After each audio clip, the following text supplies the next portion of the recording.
saya ingin sepakati dulu bahwa sebetulnya kalau kita bicara akhir zaman dengan diutusnya Rasulullah SAW, maka itulah sudah masuk dalam ruangnya akhir zaman itu.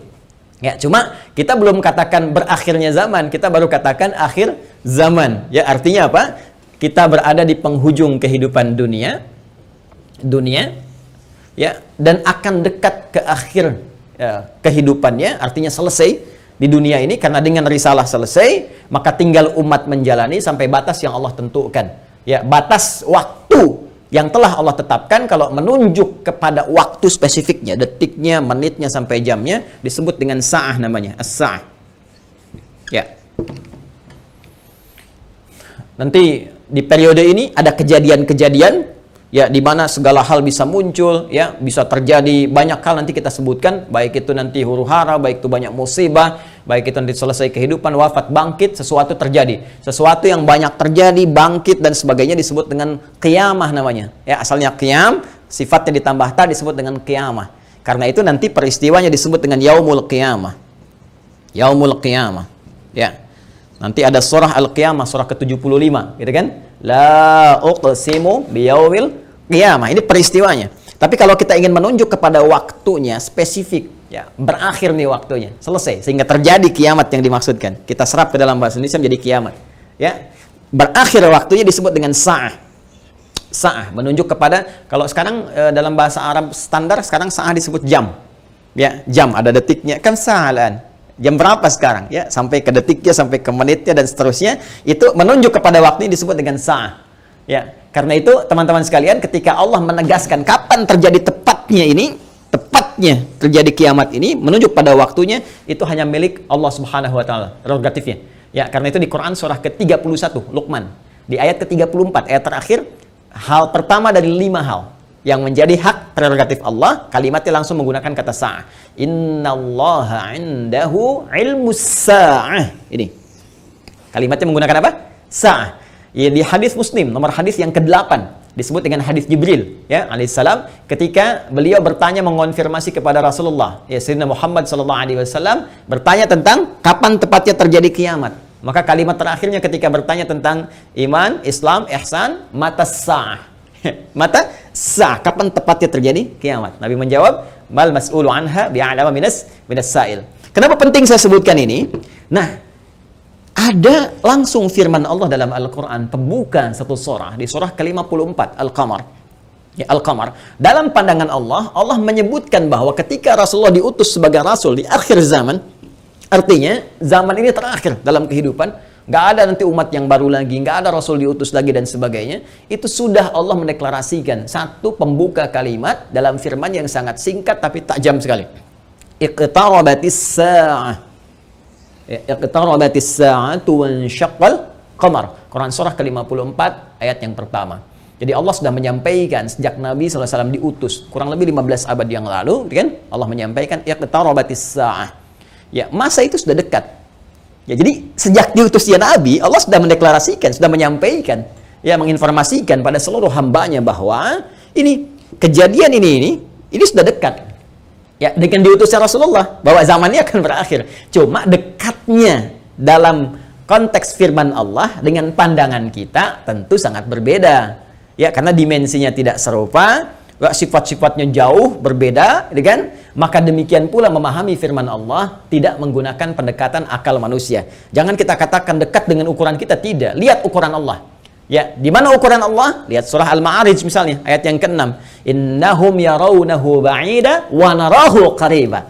Ya, mereka melihatnya masih panjang, kami melihatnya dekat. Kenapa? Karena ukuran waktu di sisi Allah, ya, itu sudah nggak pakai ukuran standar manusia lagi. Beda dimensinya. Ya, kita keluar dari wilayah kita di Indonesia dengan Malaysia sudah beda 1 jam. Ya, kita bisa ke Amerika, ke Kanada, itu sudah beda terbalik. Bisa di sini siang, sana malam. Ya, baik. Jadi apalagi kita ukur dengan konteks kehidupan akhirat.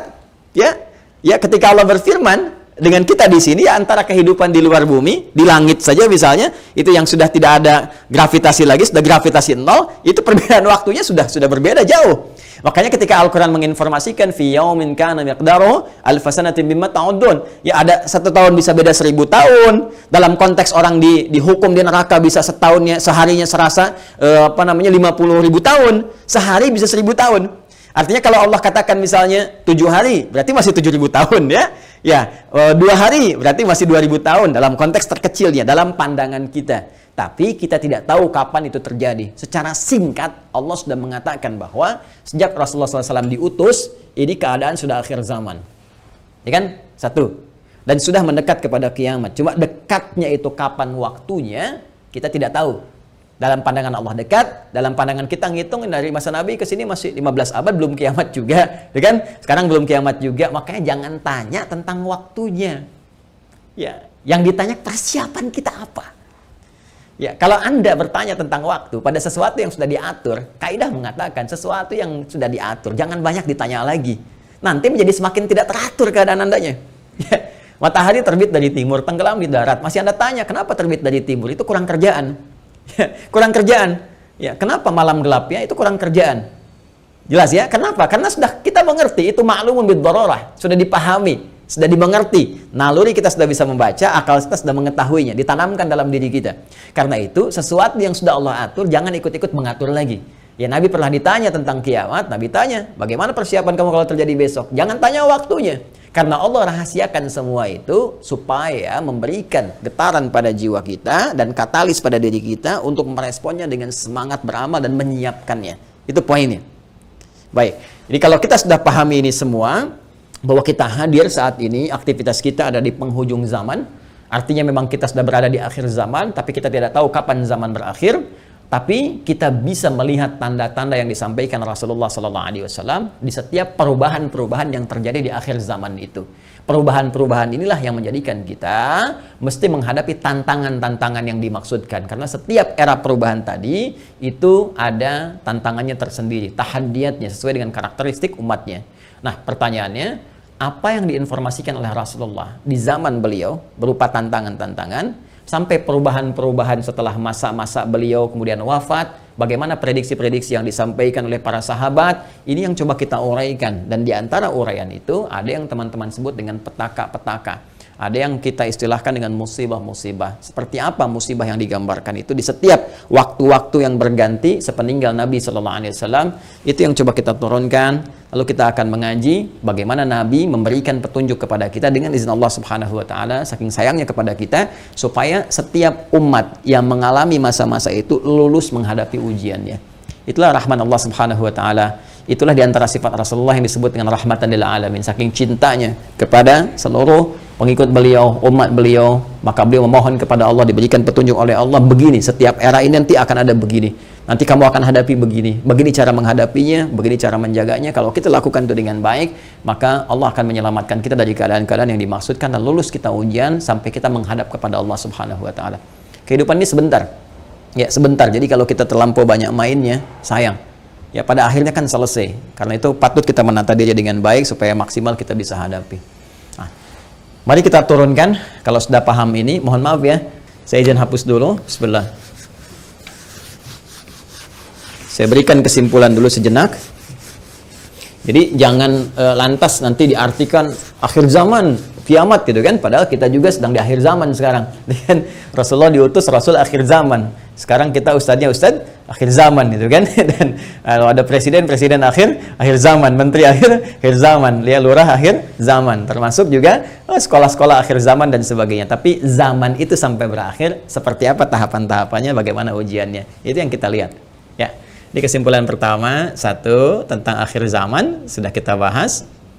Ya, adalah satu era terakhir, ya, era terakhir dari umat manusia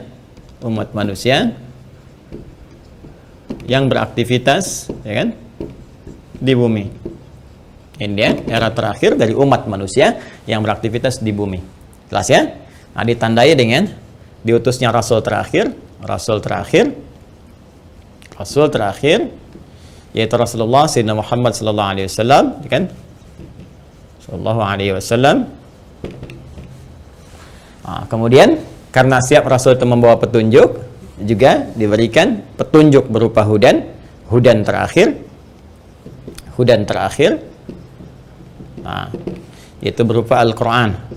Karena Al-Quran pun ketika diturunkan Allah menyebut dengan hudan. Buka Quran surah kedua Al-Baqarah di ayat 185. Syahrul Ramadan alladzi unzila fihi al-Quran hudan linnas. Ya, hudan linnas wa bayyinatin minal huda wal furqan. Baik, sekarang dari sejak diutusnya Rasulullah sudah masuk akhir zaman, bagaimana perjalanan? Nah, kalau kita turunkan dari sini di masa Rasulullah SAW, Rasul ya SAW sampai dengan kita sekarang, ya. Sampai kita sekarang di masa kini kurang lebih ada sekitar 15 abad. Nah, sekarang kita akan bicara tentang bagaimana Rasulullah SAW menyampaikan tentang berita-berita nubuat itu tentang berita besar yang terjadi dibawa oleh utusan. Ya, orang menyampaikan nubuat disebut dengan nabi, pembawa berita besar. Beritanya disebut dengan naba, karena itu ada surah An-Naba. Ya, amma yatasaalun 'anin naba'il 'azim, ya. Nah, ini nanti ada nubuat-nubuat beliau yang disampaikan kepada para sahabatnya, terlacak sampai dengan ke kita tentang peristiwa-peristiwa yang terjadi di masa-masa sampai mendekat kepada waktunya berakhir, as-sa'ah, ya, as-sa'ah. Ya. Ini karena akhir di sini akhir selesai gitu, nggak bisa ditulis lagi, dan karena kita di sini ya dekat ya, tapi kan nggak tahu masanya kapan. Jadi kurang lebih ginilah ya, supaya agak ngeles sedikit bahwa papan tulisnya udah nggak cukup. Jadi gini ya, teman-teman sekalian, saya turunkan ke sini. Baik, sekarang saya beri contoh begini misalnya. Ya, ini hadis yang populer saja, saya langsung ambil dari hadis riwayat Muslim. Hadis riwayat Imam Muslim. Ya, nomor hadis yang ke-8. Nanti ada bab tentang iman, Islam dan ihsan. Ya, dikenal juga dengan hadis Jibril dan banyak dikutip oleh para ulama, termasuk juga Al-Imam An-Nawawi dalam Al-Arba'in. Dari 42 hadis beliau mengutip ini, teman-teman sekalian, di hadis yang kedua setelah innamal a'malu binniyat, masuk hadis ini. Ya, an Abi Hafs Umar bin Khattab radhiyallahu ta'ala anhu, qala bainama nahnu julusun 'inda Rasulillah sallallahu alaihi wasallam, ittala 'alaina rajulun shadidu bayadith thiyabi, shadidus sawadis sa'ari, la yura 'alaihi atharus safari. Nah, kemudian setelah itu dia datang kepada Nabi sallallahu alaihi wasallam, fajalasa ila Nabi sallallahu alaihi wasallam, fasnada rukbatayhi wa wada'a kaffayhi ala fakhidhihi, faqala ya Muhammadun akhbirni 'anil Islam, dijawab oleh Nabi, akhbirni 'anil iman, dijawab oleh Nabi, akhbirni 'anil ihsan, dijawab oleh Nabi, terakhir kemudian mata sa'ah. Ya, bertanya tentang tanda-tanda as-sa'ah. Kapan ini ya terjadi tepatnya kiamat? Nabi menjawab, mal mas'ulu anha bi'alami min as-sa'il. Ya, tidaklah yang ditanya lebih tahu daripada siapa yang bertanya. Ya, tidaklah yang ditanya lebih tahu daripada yang bertanya. Jadi yang ditanya Rasulullah SAW ini kan Jibril, dekat dengan Allah. Allah Subhanahu Wa Taala berikan wahyu lewat Jibril sampaikan kepada Rasulullah. Tentunya ya malaikat Jibril lebih tahu dibandingkan dengan saya. Ya, ini juga pertanda ada dua hal. Pertama, pertanda ujian yang disampaikan malaikat kepada Nabi Muhammad supaya tidak mengarang sesuatu di luar apa yang Allah wahyukan kepadanya. Dan ini membenarkan risalah Nabi Muhammad SAW. Yang kedua juga salah satu pertanda bagaimana ta'zimnya, ya, kagumnya malaikat Jibril pada Nabi Muhammad karena merasa Rasulullah lebih dekat dengan Allah Subhanahu Wa Taala. Bagaimana dipuji dalam Al-Quran, wa innaka la'ala khuluqin azim, dijamin surga sebelum wafatnya, inna a'tainakal kautsar. Ya, tentu ada pertanyaan dari malaikat, nih hamba luar biasa disayang Allah, dan hamba manusia yang sudah pada tingkat tersayang dari Allah itu melebihi malaikat. Karena itu ketika Adam alaihissalam ya diuji oleh Allah, diminta, ditanya ini apa, ya, Al-Baqarah di ayat yang ke-31 itu, wa 'allama Adam al-asma'a kullaha, dan seterusnya sampai ayat 33, maka malaikat kan diminta sujud hormat. Di ayat 34-nya, wa idz qulna lil malaikati isjudu li Adam fasajadu, kan? Maka mereka diminta sujud hormat kepada Adam alaihissalam. Apalagi Nabi Muhammad sallallahu alaihi wasallam dengan segala puncak ketakwaan dan kedekatannya kepada Allah, maka mengkonfirmasi malaikat karena melihat bagaimana kedekatan Rasulullah dengan Allah Subhanahu wa taala. Tapi tetap Nabi dengan tawadhu mengatakan, mal mas'ulu anha bi'alam minas sa'il. Ya, kemudian bertanya an amaratiha, maka akhbirni, ya, an amaratiha, maka sampaikan kepadaku. Ya, informasikan maksudnya kepada malaikat Jibril ini supaya didengar oleh sahabat-sahabat yang lain dan disampaikan kemudian kepada generasi setelahnya sampai dengan ke kita. Ya, apa tanda-tandanya? Nah, ini tanda-tanda umum, teman-teman sekalian, yang mencakup kehidupan secara umum, baik itu dialami oleh ahli Quran ataupun bukan ahli Al-Quran. Jadi, ada masa-masa kehidupan dari sejak zaman Rasulullah nanti terus yang akan mendekat kepada as-sa'ah, berakhirnya kehidupan. Apa diantaranya? Ini banyak hadisnya ya. Ini saya baru ambil salah satu, gitu kan? Salah satu. Maka dikatakan misalnya antali dalam turabbataha. Bagaimana seorang pembantu melahirkan tuannya. Ya, di sini para ulama ada yang memahami sesuatu dunia menjadi terbalik. Ya, suatu dunia menjadi terbalik. Kalau kita lihat tekstual kan nggak mungkin, oh, pembantu kok lahiran tuan, kan nggak mungkin. Tapi ada yang mengartikan banyak hal. Ya, keadaan menjadi terbalik. Ya, misalnya, mohon maaf ya, kan biasanya tuan yang mengatur pembantu, sekarang pembantu ngatur tuan. Ya, jadi nanti ditafsir dengan hadis-hadis lain, ketika yang benar disalahkan, yang salah dibenarkan. Kemudian pembantu melahirkan tuan, ada yang mengartikan dengan perzinahan, ya selingkuh antara pembantu dengan tuan, dengan majikannya dan sebagainya, atau majikan memanfaatkan tuan dan sebagainya. Ya, ada kalimat-kalimat seperti itu. Wa antaral khufata rawatal alata. Ya, kemudian Anda bisa melihat kata Nabi sallallahu alaihi wasallam bagaimana pada masa itu orang-orang Baduy yang ya dari jauh dari pedesaan tiba-tiba mendapatkan sesuatu yang luar biasa sampai ya tatawaluna fil bunyan, lomba mendirikan bangunan. Ya, ini ada yang memahami bahwa orang yang biasanya mengembala kambing, artinya orang-orang yang desa dari jauh dari apa yang tidak terbiasa dengan hal-hal yang mewah, tiba-tiba sibuk dengan kemewahan-kemewahan. Ya, kemudian nanti ditafsir di hadis lain, orang-orang berlomba-lomba dalam urusan dunia, sampai orang-orang desa pun ada ikut-ikutan, ya, pengen terlibat dalam konteks dunia dan sebagainya, yang biasanya mereka hidup dalam keadaan-keadaan yang serba sederhana dan sebagainya. Jadi situasi-situasi ini situasi umum. Ya, nanti ada hadis terkait dengan banyak menyebar penyakit-penyakit yang menular, yang jarang ada obatnya dan sebagainya. Ini masih persoalan-persoalan umum yang dengan umum ini dialami oleh semua orang. Artinya mau ahli Quran, bukan ahli Quran, ya akan mengalami peristiwa ini. Ya, saat kebenaran mulai tertukar, saat macam-macam dan seterusnya lah. Ya, tapi alhamdulillah kita nanti masih dilindungi dengan hadirnya hadis-hadis lain. Ya, masih ada ulama-ulama. Walaupun nanti mesti hati-hati ketika ulama banyak yang diwafatkan Allah Subhanahu Wa Taala. Sekarang kurang lebih sudah di atas 400 dari situasi pandemi saja di Indonesia saja. Itu bukan yang kaleng-kaleng, itu ulama-ulama yang memang ahli pesantren, ahli dzikir, ahli ilmu dan sebagainya. Mesti hati-hati juga. Ya, alhamdulillah kita masih ada orang-orang yang istighfar, bangun di malam hari, orang-orang yang mendekat kepada Allah, orang-orang yang taubat, masih kita dilindungi oleh Allah. Ya, jadi keadaan-keadaan ini, tapi petunjuk-petunjuk ke arah ini sudah mulai terasa. Artinya Nabi menyampaikan setelah kehidupan beliau akan dialami masa-masa ini. Ya, jadi masa-masa ini sudah terjadi fitnah kubra dari masa tabi'in, ya, dari masa sahabat akhir-akhir ke tabi'in. Setelah itu kan ada juga peristiwa-peristiwa ini. Sampai juga di kita sekarang pun kita rasakan peristiwa itu. Tapi jangan disimpulkan berarti besok kiamat. Jumat lagi gitu ya. Nah, jangan-jangan ngambil kesimpulan gitu juga. Ada variabel-variabel lain yang harus kita pahami, tapi kita mesti waspada. Ini berupa fitnah. Ini yang saya maksudkan. Ini ujiannya. Ujiannya. Ingat nanti ya, ada fitnah, ada musibah, ada bala, ada ibtala, itu beda-beda. Ya, itu beda-beda. Nah, ingin saya katakan bahwa ini ujian kita di sini. Ini ujian kita. Karena ini ujian kita mesti lulus, teman-teman sekalian. Nah, sekarang jangan langsung kita pahami ini kiamat besok ini. Tidak. Nabi ingin mengatakan di masa depan ada tantangan-tantangan tuh akan begini. Dan ini kalau tantangan-tantangan ini nggak bisa dihadapi, sudah ini akan menjadi variabel yang mempercepat terjadinya kiamat. Artinya cepat menuju ke arah ini. Ya. Kalau orang udah nggak bisa dikendalikan, nggak ada orang jujur semua, orang semua berperilaku maksiat, orang semua berperilaku fahsya, mungkar dan sebagainya, ini mempercepat. Tapi kalau kita bisa lulus ujian-ujian ini, minimal rahmat Allah kita dapatkan.